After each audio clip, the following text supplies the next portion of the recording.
Thank you very much. I have an easier task than you do this afternoon. I have merely to keep talking. You have to keep awake. Not so easy after an excellent lunch. However, David will be setting an example because you're going to all see him. And let me know if he drops off to sleep. I fake it quite well. So then, not ethnic but global. Orthodoxy in the Western world. During the 20th century, the Orthodox Church underwent a major change. Previously, the Orthodox Church had been largely restricted to the Eastern Mediterranean, to Eastern Europe, Russia, these being the traditional Orthodox lands of which I spoke before lunch. But as a result of political and economic pressure, in the last 100 years, there's been a vast exodus to Western lands. The Orthodox Church is no longer specifically Eastern. It has become Western as well. It has become global. Let us note first the size of this Orthodox emigration in the 20th century. In the USA, there are perhaps between 3 and 6 millions of persons of Orthodox ancestry. I use that phrase deliberately because they are not necessarily by any means all of them practicing Orthodox. In Australia, a land that I've never visited, I suppose there are about 1 million persons of Orthodox ancestry. In Germany, certainly 500,000. Here in the UK, we have no exact statistics, but I suppose, again, about 500,000 persons coming from Orthodox families. When we think of the greatly diminished size of the 4 ancient patriarchates of Constantinople, Alexandria, Antioch, and Jerusalem, we realize that they are greatly outnumbered by this Orthodox emigration. And having noted the size of this emigration, let us note also the permanence of the Orthodox presence in the West. We are clearly going to continue to be a global church. We are going to continue to be Western as well as Eastern during the 21st century. Often we use the phrase diaspora of the Orthodox Church. That's a phrase that was particularly developed with reference to the Jewish people and their periods of exile. But in the Jewish case, they were temporary exiles. They hoped to return home. That is no longer then an appropriate term, diaspora, for the Orthodox in the West, because most of the Orthodox in the West have no intention of going back to the homelands of Orthodoxy. Many of them have been born here in the West, and most of them would see themselves, in the full sense, not as temporary exiles, but as citizens of the Western lands in which they dwell. And they don't expect to go anywhere else. So I try, on the whole, to avoid the word diaspora. Of course, there are many Orthodox in the West who do think in terms just of a temporary presence and do not see themselves as rooted. But an increasing number do feel rooted. Yes, there are some who still see Orthodoxy as essentially the faith of the mother countries. I think of the no doubt mythical story of, let us call him Father Aristotle of the Greek cathedral in London. And one day, a nice fine day as today with sunshine, he was seen walking through the streets with his umbrella up. And people said to him, "Why have you got your umbrella up? It's not raining." "Ah," he said, "it may not be raining here, but it's raining in Athens."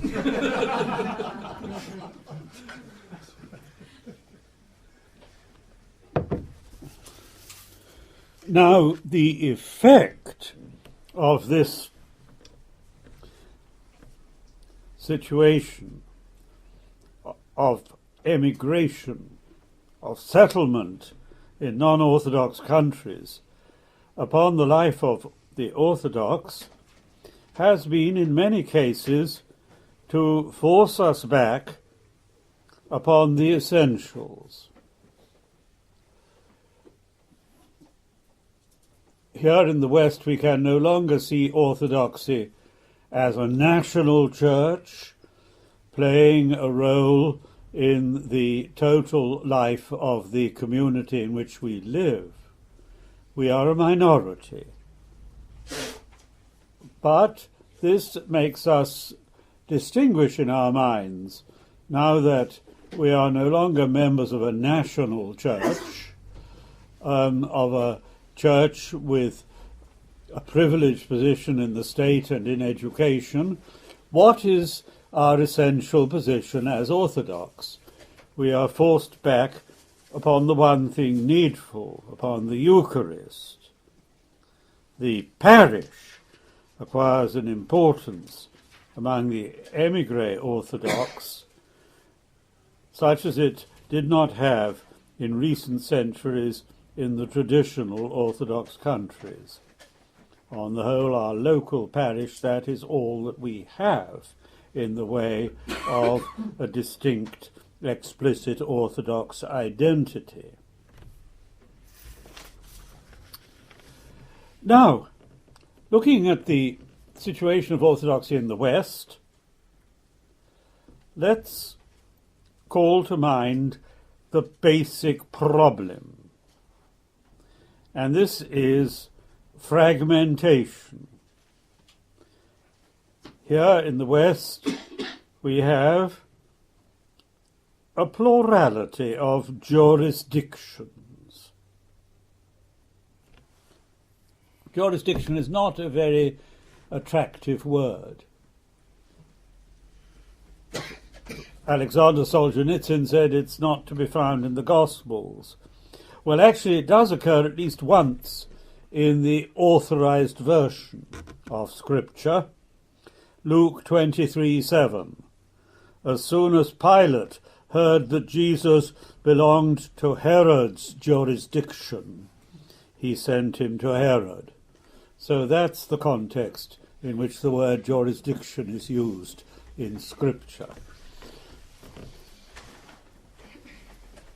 Yes, what we have is a plurality, a multiplicity of bishops in the same place.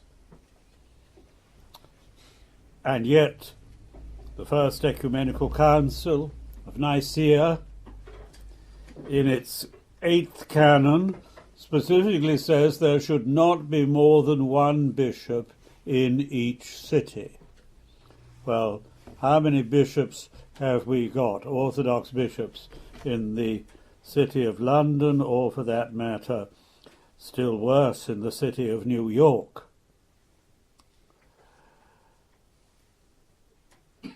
So then, our difficulty is that we belong to coexisting on the same territory a series of different ecclesial families, which often have very little to do with one another. And the result is the Catholicity of the Church is obscured. After all, in the Creed, we say, I believe in one Holy Catholic and Apostolic Church. We do not say, I believe in many ethnic churches. And this fragmentation means that the internal life of the Orthodox Church is greatly weakened. There's too much duplication of effort, too much, and here I use the unpleasant word, jurisdictional rivalry. For example, there's very little cooperation over the planting of new parishes. A particular Orthodox group will move in where there already is an Orthodox parish, and in this way they will undermine the life of that parish and split the congregation. So that's just one example of the way we don't cooperate with one another, and this harms our pastoral work. And of course the external witness of the Orthodox Church is greatly weakened, because we do not speak with one voice. I recall back in the 1960s, when I was working in the Greek Archdiocese in London, I approached the BBC. In those days, there were a lot of religious broadcasts, but hardly ever was there an Orthodox religious broadcast. Given our numbers, we should have been much more represented. And I complained to my contacts in the BBC, why were the Orthodox not properly represented? And they replied, if you will set up a single body representing all the Orthodox in this country, responsible for broadcasts, then we will deal with that body. But we can't deal separately with Greeks, Russians, Romanians, and so on. So our failure to speak with one voice, our absence of single organisation in Britain, meant then, and it still means today, that we don't get our fair share of religious broadcasting. And you could think of many other examples. How are we to overcome this fragmentation so as to make manifest, not merely in theory but in practice, the unity of orthodoxy? Now, as regards the future of the Orthodox in the Western world and the possibility of closer unity, I can see two approaches, which are not necessarily mutually exclusive. The first is what we might call the Constantinople solution. According to this view, held by some, though not all, the people who belong to the Ecumenical Patriarchate, all Orthodox in the West ought to be under the Ecumenical Patriarchate. From time to time, Constantinople puts out statements which refers to the Western world as their canonical territory. And they appeal in particular to Canon 28 of the Council of Chalcedon in 451. Well, I won't read that canon to you because it's quite long, but you read it for yourselves, and you may well ask, well, what has that to do with the Orthodox in the Western world today? But to a limited degree, this approach is being applied. All Greeks in the Western world belong to the ecumenical patriarchate, whether they come from the National Church of Greece, from Cyprus, from Alexandria, or from Jerusalem. They would all be under one single authority, the Patriarchate of Constantinople. So the Church of Greece, for example, does not attempt to have its own jurisdiction in the West. From time to time, Jerusalem has tried to set up parishes in North America. This has usually proved highly controversial, and they've withdrawn their attempts. We have, notably, the Russian diocese based on Paris, which is under Constantinople. In the 1930s, a large number of Russians, embracing most of their responsible theologians, chose to belong not to the Moscow Patriarchate nor to the Church in Exile, but they said, let us go under Constantinople. And they, of course, have the only Orthodox theological school in Western Europe, the School of St. Sergius in Paris. The Ukrainians some years ago, and they're quite numerous in North America and Canada, they came under the Ecumenical Patriarchate as well. But I think that most of the Russians have not opted to go under Constantinople, and certainly I don't think the Romanians in the Western world would want to be under Constantinople either. So I think this first solution, that everyone should be under Constantinople, isn't realistic. Now, a second approach is to be found in the decision made at the Pan-Orthodox Conference in 2009 that in every country or group of countries there should be an episcopal assembly, including all the bishops who had pastoral responsibility in that specific area. Now, in fact, in many countries, such pan-Orthodox episcopal assemblies had existed long before this. In the United States, the Standing Conference of Orthodox Bishops, SCOBA, has existed since 1960.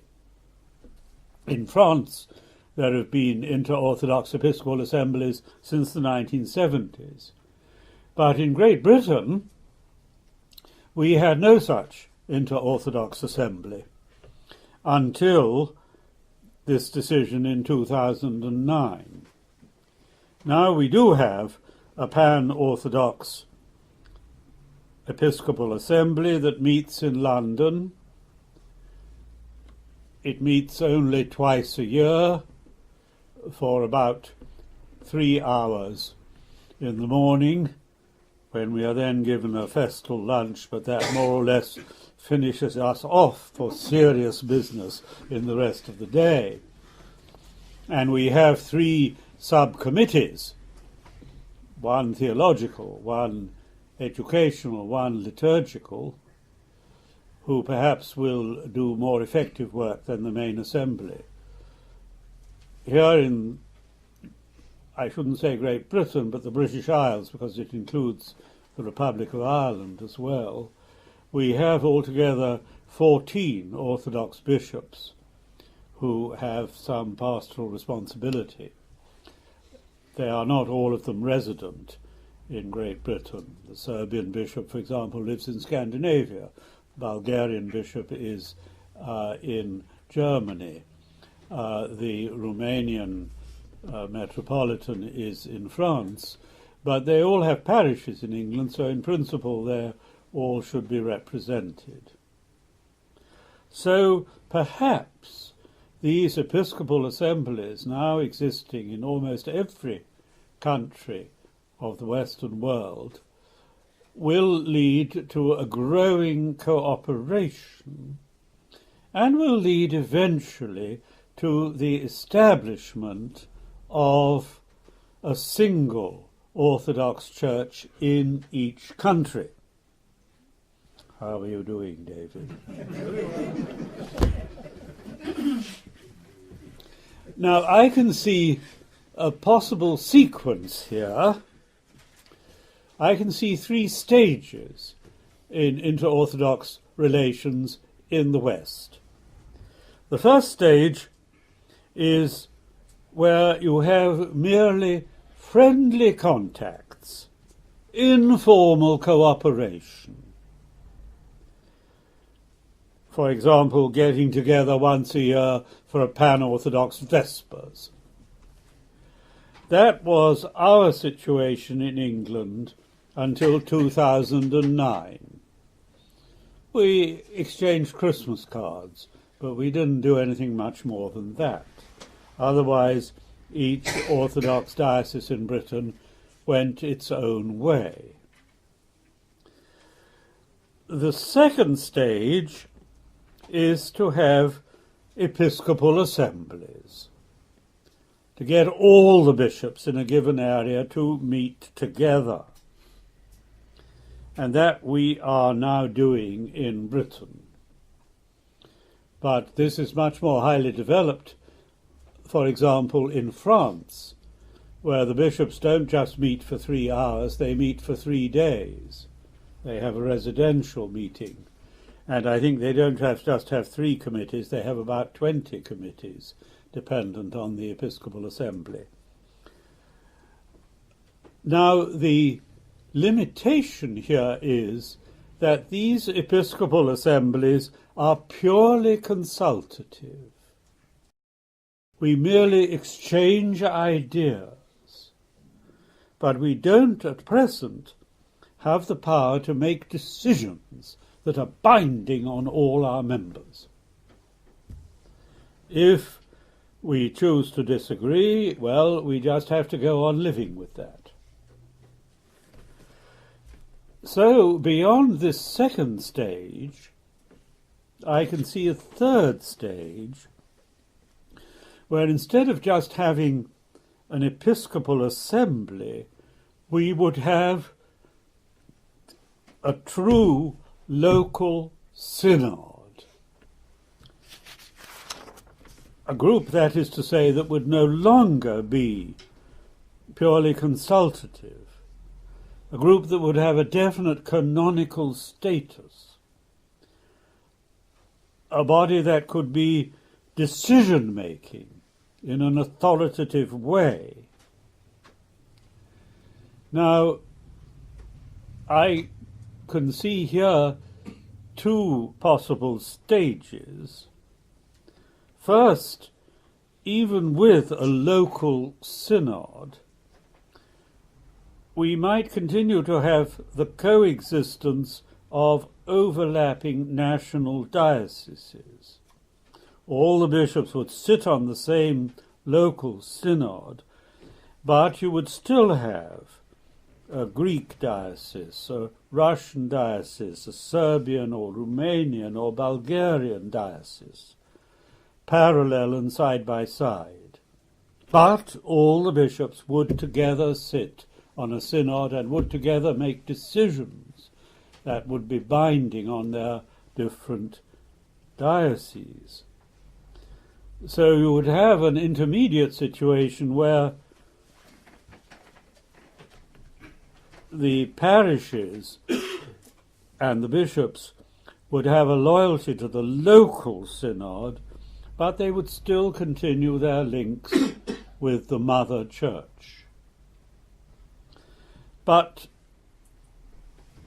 beyond that, there is a further stage whereby there would be full integration. We would have one autocephalous or autonomous Orthodox Church in Britain, and individual parishes could continue to possess a specific ethnic character. But in each area there would just be one bishop with a territorial diocese, no longer overlapping. Well, we in Britain are still a long way from that, but this, I think, is our final aim. If you look at Orthodoxy through history, the pattern has always been all the Christians in a given area are under one bishop, whatever their nationality. In Constantinople, in the 5th century, there were a great many Goths, and the Goths had their own language and their own tribal customs. And so they were given a special bishop to look after them, who spoke their language and understood their ways. But this bishop was merely an assistant bishop under the Archbishop of Constantinople. So the Goths were given particular pastoral care because of their special needs, but there was only the one diocese in Constantinople. And this, I think, brings us to the very essence of the Church. The Church is Eucharistic. The fundamental activity for the Church is the celebration of the divine liturgy. This is the one thing that the Church does and that nothing and nobody else can do. And the celebration of the Eucharist, on the Christian understanding, from the beginning, always you would gather everyone in each place for a single celebration. So because the Church is Eucharistic, we are organized on an inclusive basis, not on an ethnic basis. There isn't one Eucharist for Serbs and another Eucharist for Bulgarians. There's just the one Orthodox liturgy. Now, up until 2009, the Ecumenical Patriarchate definitely favoured the first approach, saying the emigration can be united if everybody comes under the canonical jurisdiction of the Ecumenical Patriarchate.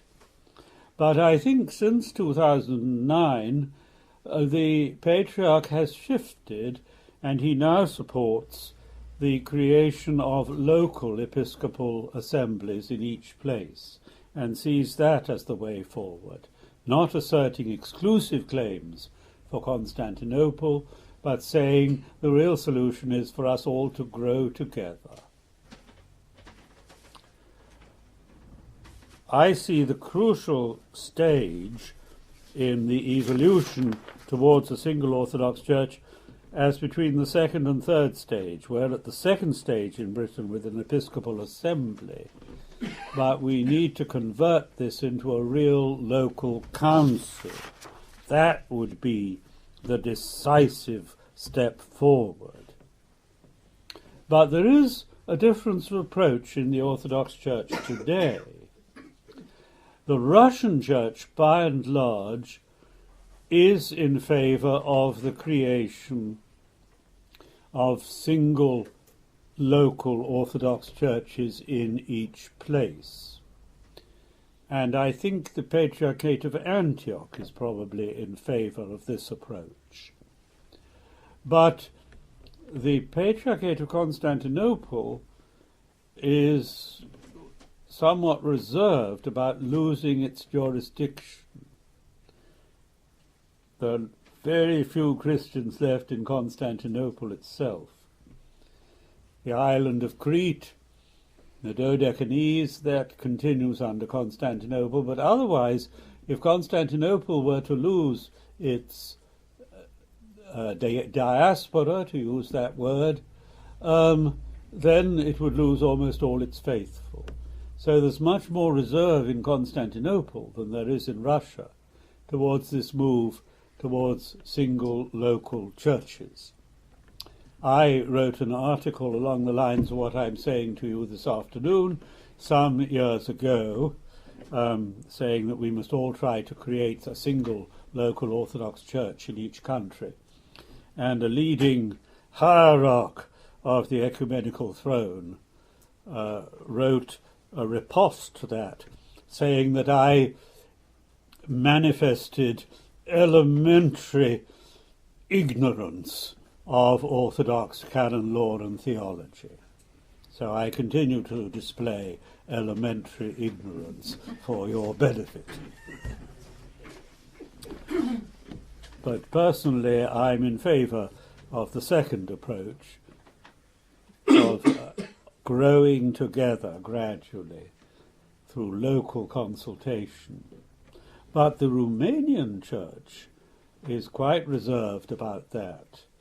Not long ago, to my great disappointment, the present Patriarch of Romania, Daniel, whom I know personally and admire, he put out an encyclical saying Romanians shouldn't go to other Orthodox churches here in the West, they should go to Romanian churches. So he was not in favour of a growing together of all the Orthodox. Now, I recognise the precious value of national identity. It matters very much to Orthodox Christians, and it should matter. Here I would quote the words of Alexander Solzhenitsyn, his Nobel Prize speech in 1970. But his words are still applicable today. In recent times, he says, it has been fashionable to talk of the levelling out of nations, of the disappearance of different races in the melting pot of contemporary civilization. I do not agree with this opinion. The disappearance of nations would have impoverished us no less than if all humans had become alike, with one personality and one face. Nations are the wealth of humankind, he says, its collective personalities.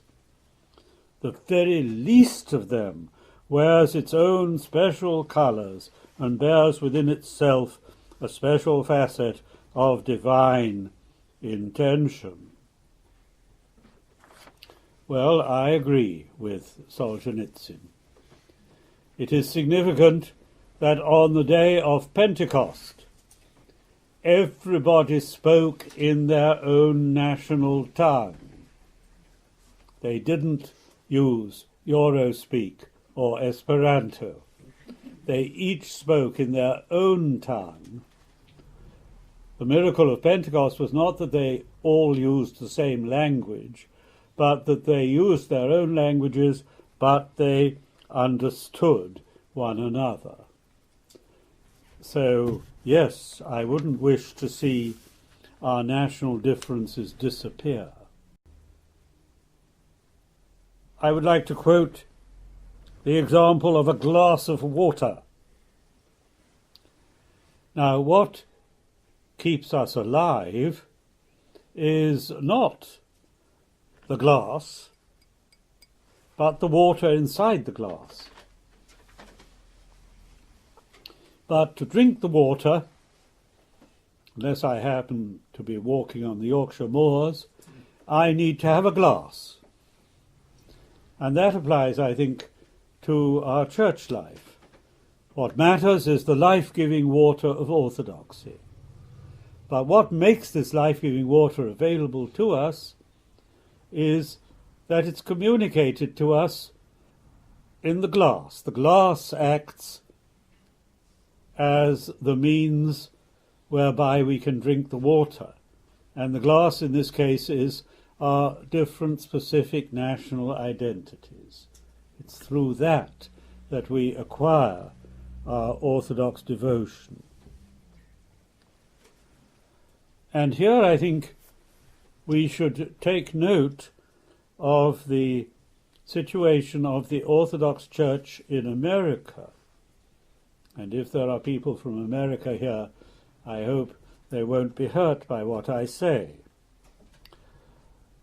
In 1970, the OCA, Orthodox Church in America, was set up as an autocephalous church with the blessing of the Russian Church. And it was hoped that it would form the nucleus of a single American Orthodox Church. Unfortunately, that didn't happen. Most of the different Orthodox mother churches refused to recognize the OCA. They remained in communion with it, but they did not recognize it as being an autocephalous church. When I was first in America, back in the 1950s and 60s, I thought the future lay with the OCA. And I was quite critical of the Greek Archdiocese because of its heavy emphasis on Greek nationalism. In those days, the liturgy was celebrated only in Greek and not in English. But I have rather changed my opinion over 50 years, because in fact, the OCA has shrunk. It has lost a great part of its membership. Father Thomas Hopko said to me that in his lifetime he reckoned that the OCA had lost 2/3 of its members. And the Greek Archdiocese has also lost many members, but it has grown at the very time when the OCA has declined. So perhaps the Greek emphasis on nationalism as a way of holding the church together has its value. Perhaps American culture, which with all due respect is an amalgam of so many different national cultures, is not enough to act as a glass to hold us together. Perhaps we need something more definite.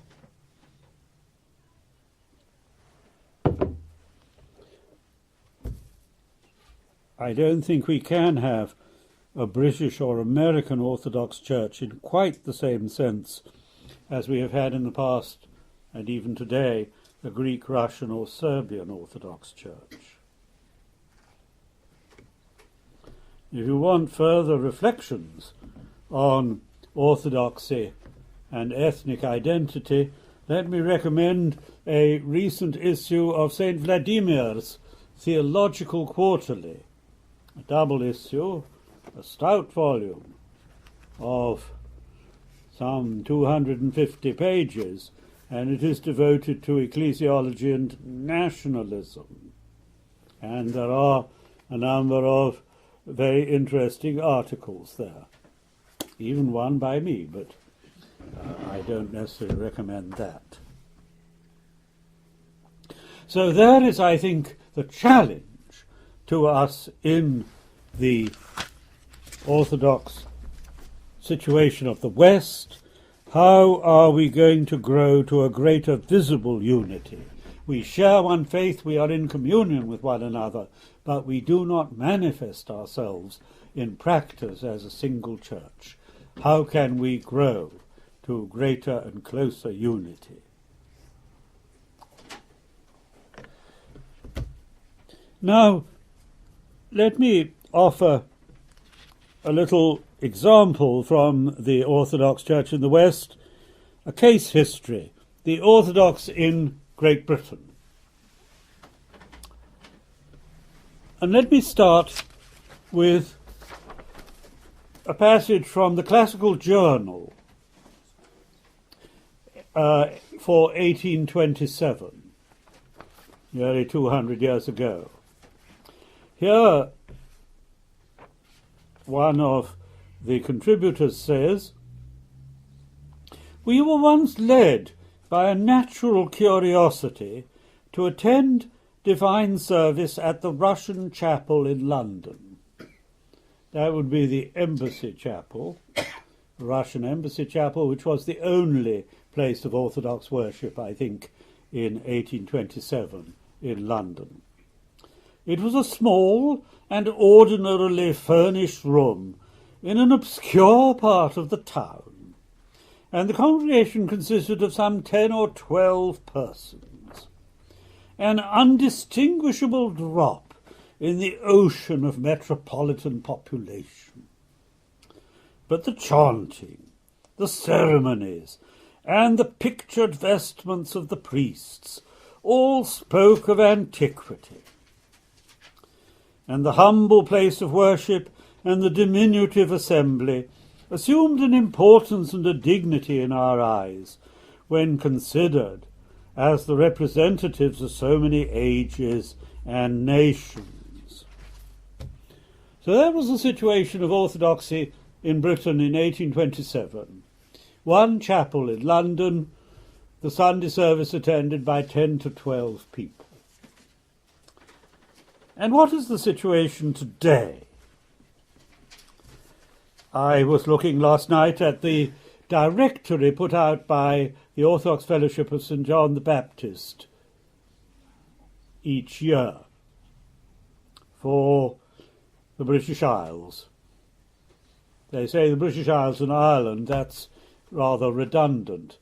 Great Britain and Ireland, they should say, because the British Isles includes Ireland, though the Irish might not think so. Yes, I noted in the bookstore, excellent bookstore next door, and I bought a number of books.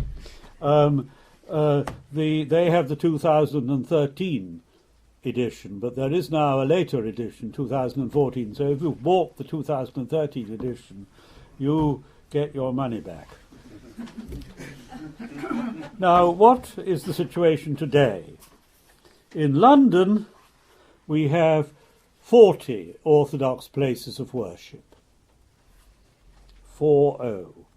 In the rest of the British Isles, including the Republic of Ireland, there are 253 places of worship. The liturgy is not celebrated in all of them each Sunday. Many of them are just Eucharistic centres with occasional liturgies. But that shows the Orthodox presence is quite considerable in Britain today. And yet, how large is our influence on the national life? The roots of the Orthodox presence in Britain go back at least to the 17th century. There was a certain gentleman called Christopher Angel, who was a Greek seaman, and he was shipwrecked, I think, on the coast of Norfolk. And he came first to Cambridge, and then, being a wise man, he moved on to Oxford. And he is the author of the first little book about the Orthodox Church written in the English language. But another Orthodox Greek who was in Oxford in the 17th century, I recall particularly, was a certain Nathaniel Canopius. And he was a fellow of St. John's College. And he is reputed to have been the first person to introduce coffee drinking into Britain. People were fascinated by this strange black brew that he produced. Never before and never since has the Orthodox Church had such a direct effect on the English way of life. Now, 40 places of worship in London, and in many of those churches there are 3 or 4 priests, large congregations, 253 places of worship in the rest of the British Isles. most of all of this is very recent. As late as 1940, there were only in Britain 5 regular places of worship, and only 2 Orthodox churches in London, 1 Greek and 1 Russian. And in the whole of Britain, there were less than 10 Orthodox priests in 1940. Today there are somewhat more than 200. It would be interesting to ask, on a given Sunday, not a great feast, how many Orthodox are actually in church in the British Isles. A census was done some time ago, and it was reckoned there were about 26,000 Orthodox in church on a given Sunday, which would give you an average of about 200 in each Orthodox church. Now, many of our parishes have a good deal less than 200 people on Sunday. That means that only about 5% of the total persons of Orthodox origin are actually going to church regularly. So we shouldn't be too complacent about our situation. Now, the majority of the Orthodox here in Britain are Greek, especially from Cyprus. Until the 1990s, the Orthodox presence in Britain was overwhelmingly Greek. Now, there's an increasing number of Russians and Romanians, but still the Greeks are in the majority, but no longer an overwhelming majority. This makes the Orthodox situation in Britain, the very great predominance of Greeks, different from the Orthodox in France, Germany, or North America, where everywhere the Greeks are the majority group, but the other Orthodox groups are much more comparable. Things have changed, however, in Britain. There used to be, for example, only 1 Romanian church in London, and now I don't know how many there are, quite a large number. I remember the Romanian priest in London, the first Romanian priest who came in the 1960s. I was sitting next to him once at a meeting of the Anglican and Eastern Churches Association, a body some of you may belong to, a body that does excellent work, but it isn't noted for having a very fiery and lively annual general meeting. And what happened was, and I must remind you, this is the communist era in Romania, first of all, the chairman. He was willing to stand again. Were there any other candidates? No, he was elected. The secretary and the treasurer, they both were willing to stand again. Any other candidates? No. 4 members of the committee, but due to be replaced, they were all standing again. There were no other candidates. And at this point, Father Popescu turned to me and said, "And in Romania, we have many meetings just like this."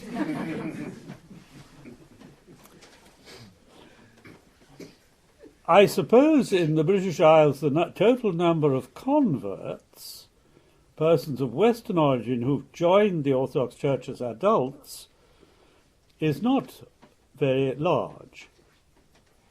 Certainly a few hundreds. I don't know, perhaps even a few thousands. But the great majority of Orthodox are cradle Orthodox. But interestingly, in the British Isles, 35 to 40% of the clergy are Orthodox converts. So the number of Orthodox clergy who are converts is out of all proportion. But mostly the Orthodox parishes with convert congregations are quite small, whereas the large parishes in London with 500 or more people every Sunday, they are the native parishes, the Greek Cypriot parishes. But a lot of British people have become Orthodox clergy. And that's quite a new thing. When I was ordained in Britain, in all the different Orthodox dioceses, there was only one other Englishman who was an Orthodox priest. So I felt myself to be something of an endangered species. I no longer feel that way now.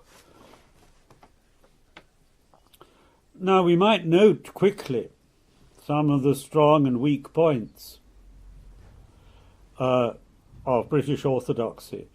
We have, glory be to God, a flourishing monastery at Tolleson Knights, which is pan-Orthodox, inter-Orthodox, and it's a blessing for the whole of the Orthodox Church here.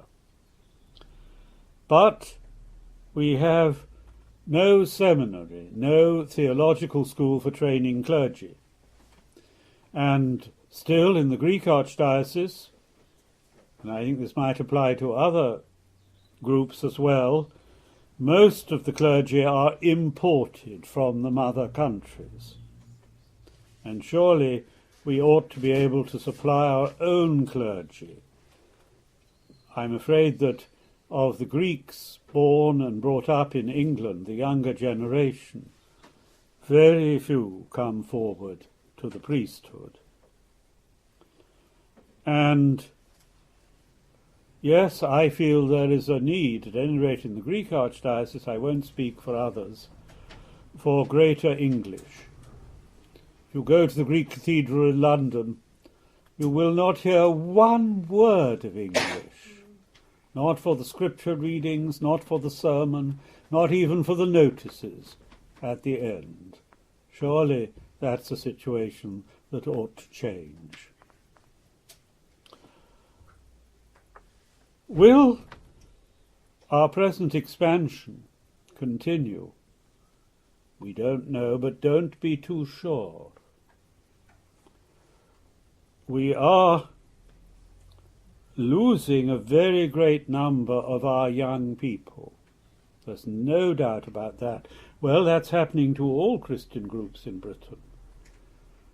But we have no reason to feel complacent and to think that we are just going to grow larger and larger. Maybe in the next generation the Orthodox Church in this country will contract.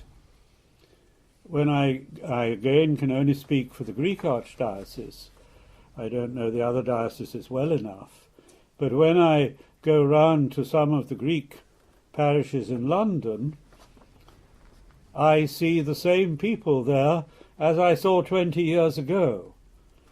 The only difference is they're 20 years older. And are they being replaced by a new generation?